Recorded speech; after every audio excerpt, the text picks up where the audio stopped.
Welcome to Redeeming the Time podcast with your host, Eric Escamilla.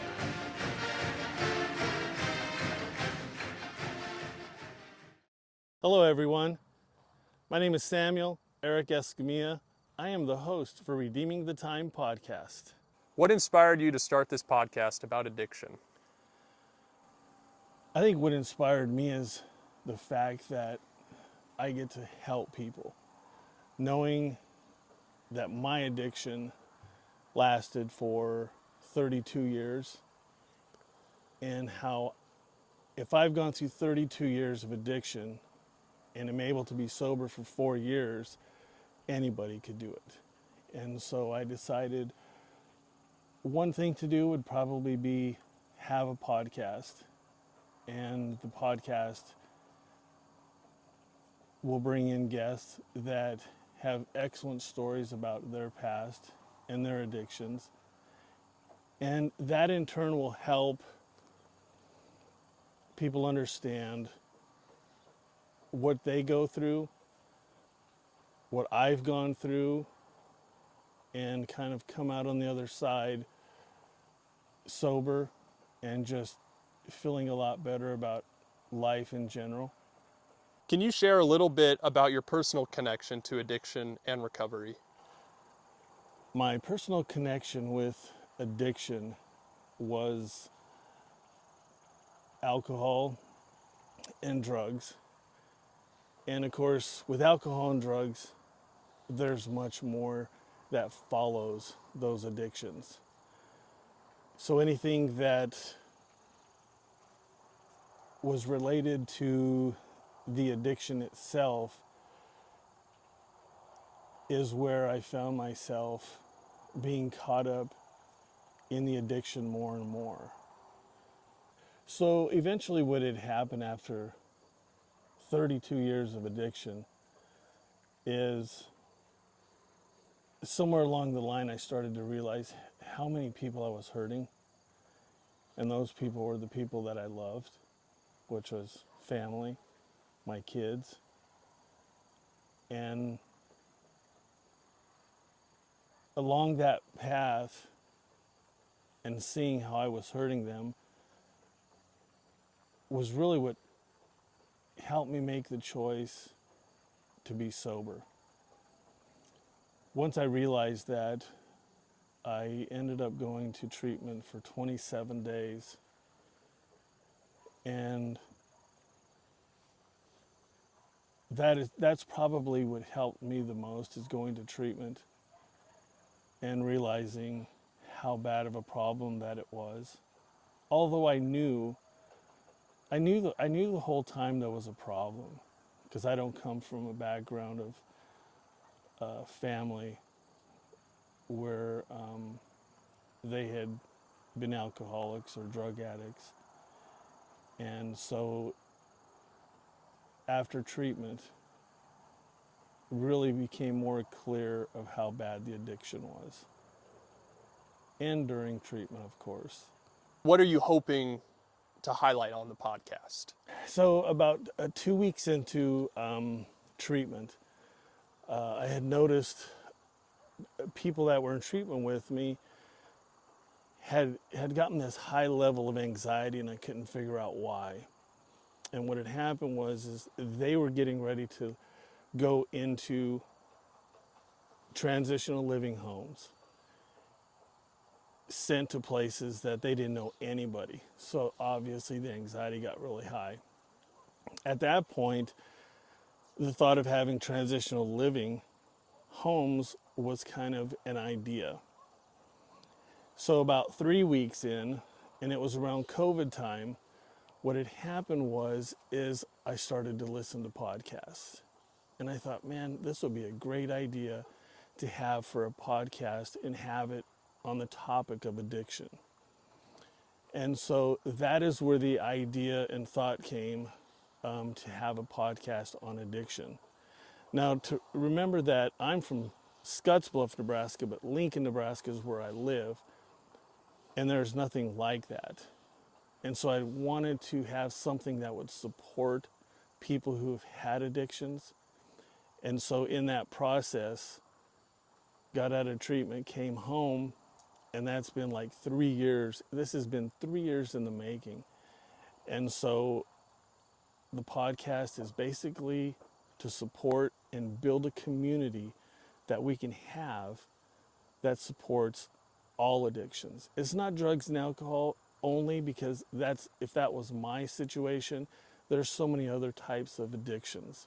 And we're going to go through all of those addictions with stories from people who've had various addictions. And along with that, we plan to have professional people come in to give us support, knowledge, and how to better go about our lives with whatever addiction that we have. How do you hope this podcast will help those who are currently struggling with addiction? Well, what I'm hoping that this podcast does is that it gives people a platform, no judgment, and that they're comfortable letting their story out.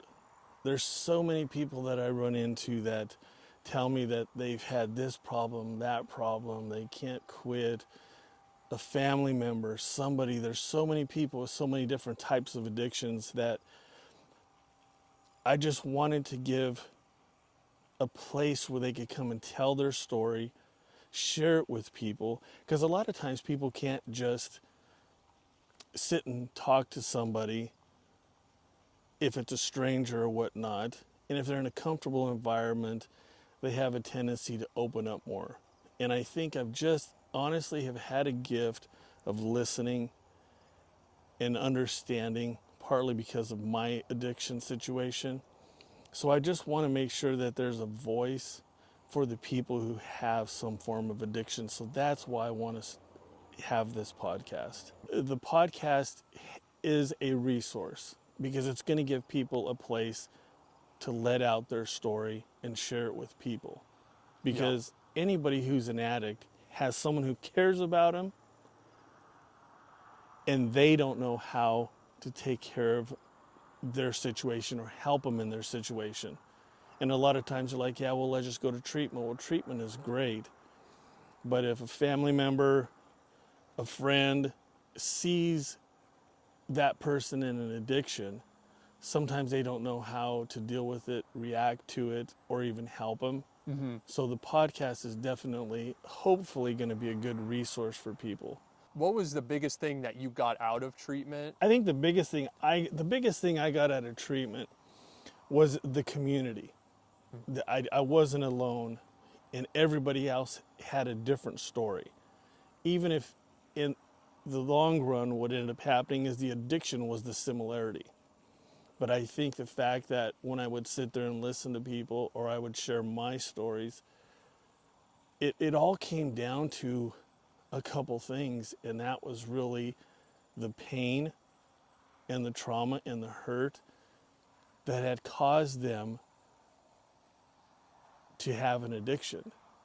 And because everybody was in familiar grounds and it was safe, I think that was the biggest thing, is just knowing that the person sitting next to me had something in common with me, and that made me feel comfortable. So I was willing to share. And I think that's the goal, is we want people to be able to share a lot of the things that are really bothering that has led them to addiction. What I've learned is that no matter what the stories are and how different they are, it always led back to one thing, and that was pain, and that was trauma. And so that is the part that I definitely want to open up and have people understand, that that is the root of it all.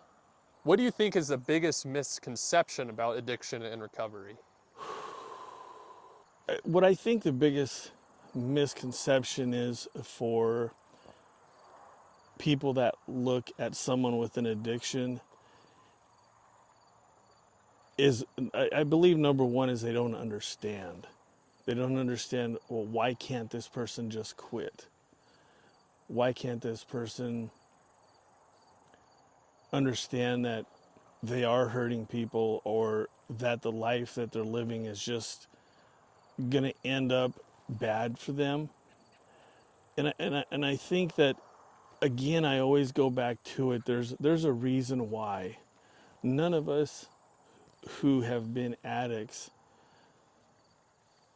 we may have started out and it was fun, but later on in life, when we run into problems or situations, that addiction becomes even more intense, because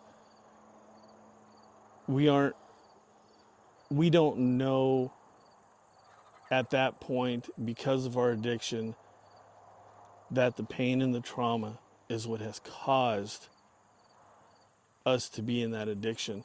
And for me, I'm the type of person that I wanted to know why. So that led me to go back years to why the addiction took over my life. And it always came down to pain or trauma. It seems like it always starts out with whether it's just smoking weed, and it's just kind of like, let's say the first time, it's a lot different feeling the first time than it is a year later, 5 years later, or 10 years later, because it always becomes some kind of excuse to why you're now doing it. You're not just doing it because it's fun, etc. It's more of the fact that all of life's problems and troubles that come into our life, we now use the addiction as a crutch to get through that night, through that week. But how we feel the next day doesn't change from when we first started it, because there was always a reason. And then we use all these different types of reasons as excuses for why we're in this addiction, or why we choose the drugs, or why we choose the alcohol, why we choose to overeat, why we choose to cheat, why we choose to lie. I mean, it's endless. But anything that we do to cover up that numbness, or to make us feel numb, that's when a person needs to look into themselves, to why they do what they do. And when they want to do that, be authentic, be honest with themselves, they will find what really is the true root of it all, to why they started. What message do you hope listeners take away from each episode? What I hope when people listen to the podcast is that they don't judge, and that they understand. And instead of looking outward, look more inward at themselves, to maybe realize that, hey, it's not drugs and alcohol. Maybe 4 hours on my phone a day, simple things. I'm eating out at the restaurants twice a day, and it's too much. Exercise, I'm not getting enough, I'm getting too much. What I hope that people gain from the podcast is an understanding that there should not be any kind of judgment toward the person who has struggled, and to understand them. And a big portion of that comes from love. And don't give up on those people, because they are really crying out for help. I want to make sure and thank everybody. And you can watch us on YouTube. That's where we will have the podcast. You can watch us on Instagram, TikTok, X, and Facebook. And the podcast will be on YouTube. And again, thank everybody for following. And please keep in contact with us. You can reach us at redemptionpaths.com. The website has a phone number, emails, which is redemptionpaths@gmail.com. And I think the big goal here is to build a community of support. And I think through that, we can make big changes here in Lincoln. And again, from Lincoln, we want the whole state of Nebraska to be part of this. So I just want to make sure and thank everybody again. And I'm your host, Samuel Eric Escamilla.